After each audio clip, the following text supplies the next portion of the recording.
Matapos ang viral MV ng umaaligid ng SB19 at ni Sarah Geronimo, ay inaabangan ng mga fans ang post ng grupo o mas kilala sa tawag ng 18 na Mahalima.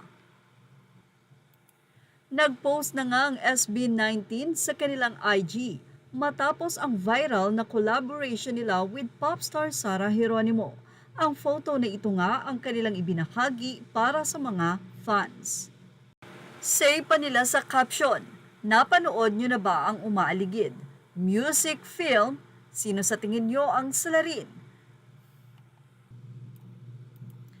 Inula naman ang komento ng kanilang mga fans ang nasabing post na ito ng SB19. Ilan sa kanilang mga naging say, galing! Sana may version na wala yung music. Gusto kong marinig ang acting nila. I've watched the music video and I really like it. Your acting is great. Josh and Ken are perfect as gangsters. Their villain vibes are very strong. Are you considering making your acting debut, guys? Another fan asked. Ang ganda talaga ni Sarah G. Tapos ang popogi ng Mahalima. Say pa ng isa. Anyway, hindi kaila na magaling sa aktingan ang SB19. Sa katunayan, isa si Josh sa aabangan sa nasabing serye ng Encantadia.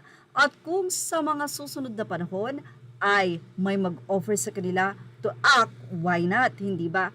Hindi din natin alam, baka naman tuloy-tuloy din ang collaboration nila with Sarah G. At mukhang hindi naman ito ang last na pagsasamahan nila na music video. For sure ay may mga plano at susunod pang aabangan ang mga fans.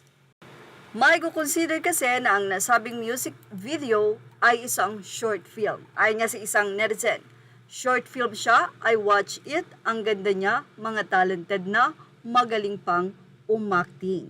So congratulations SB19 and Miss Sarah Geronimo. Siyempre, hindi na makapaghintay sa susunod na project. Nakakatuwa naman ang ibinahagi ng isang fan dahil wala mang kuryente, walang problema yan. Ano ngayon kung walang kuryente? Yan pa ang kanyang naging caption. Dahil sa mga merch ng SB19 nakapakipakinabang. Dahil pag walang kuryente, pwede kang magpahangin at magpailaw. Well, ano masasin nyo sa ating update na ito? Ilagay na ang inyong opinion sa ating comment section. Images or all credit to the rightful owners. Thank you for watching. Please like, share, and subscribe.